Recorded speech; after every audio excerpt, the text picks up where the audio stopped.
আল্লাহু আকবার। পৃথিবীর সবচেয়ে পবিত্র স্থানগুলোর একটি কাবা শরীফ। কোটি কোটি মুসলমান প্রতিদিন নামাজে চারদিকেই মুখ করে দাঁড়ান। হজে গিয়ে লাখো মানুষ তাওয়াফ করেন এই ঘরকে ঘিরে। কিন্তু অনেকের মনেই প্রশ্ন, কাবা শরীফ সবসময় কালো কাপড়ে ঢাকা থাকে কেন? আর সেই ঘরের ভেতরে আসলে কি আছে? মক্কার মসজিদুল হারামের কেন্দ্রস্থলে অবস্থিত কাবা শরীফকে ঢেকে রাখা হয় কিসওয়া বা গিলাফ নামের বিশেষ এক কালো রেশমি কাপড়ে। এর উপর সোনালী ও রূপালী সুতা দিয়ে পবিত্র কোরআনের আয়াত খচিত থাকে। ইসলামী ঐতিহ্য অনুযায়ী কাবাকে সম্মান, সৌন্দর্য ও সুরক্ষিত রাখতেই এই আবরণ ব্যবহার করা হয়। হজের সময় লাখো হাজি কাবা স্পর্শ করার চেষ্টা করেন, তাই কাপড়ের নিচের অংশ কিছুটা উপরে তুলে রাখা হয় যাতে এটি ক্ষতিগ্রস্ত না হয়।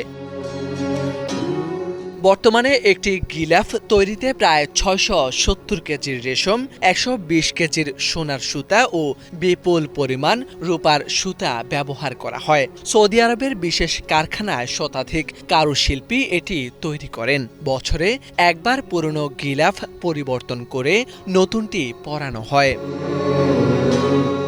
ইতিহাসবিদদের মতে কাবা ঢাকার প্রচলন ইসলাম পূর্ব যুগ থেকেই চলে আসছে। তবে সময়ের সঙ্গে সঙ্গে বদলেছে কাপড়ের রং ও ধরন। একসময় সাদা, সবুজ কিংবা লাল রঙের কিসওয়া বা গিলাফ ব্যবহার করা হতো। পরে আব্বাসীয় আমলে কালো রঙকে স্থায়ীভাবে গ্রহণ করা হয়।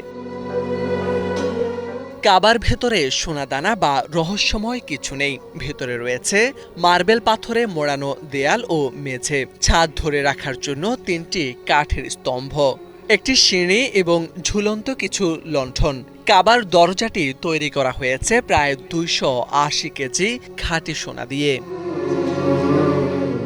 মুসলমানদের বিশ্বাস অনুযায়ী মহান আল্লাহ তাআলার নির্দেশে হযরত ইব্রাহিম আলাইহিওয়াসাল্লাম ও তার পুত্র হযরত ইসমাইল আলাইহিওয়াসাল্লাম এই পবিত্র ঘর নির্মাণ করেছিলেন। সেই থেকে যুগের পর যুগ ধরে কাবা শরীফ বিশ্বের কোটি মুসলমানদের হৃদয়ের কেন্দ্রবিন্দু হয়ে আছে।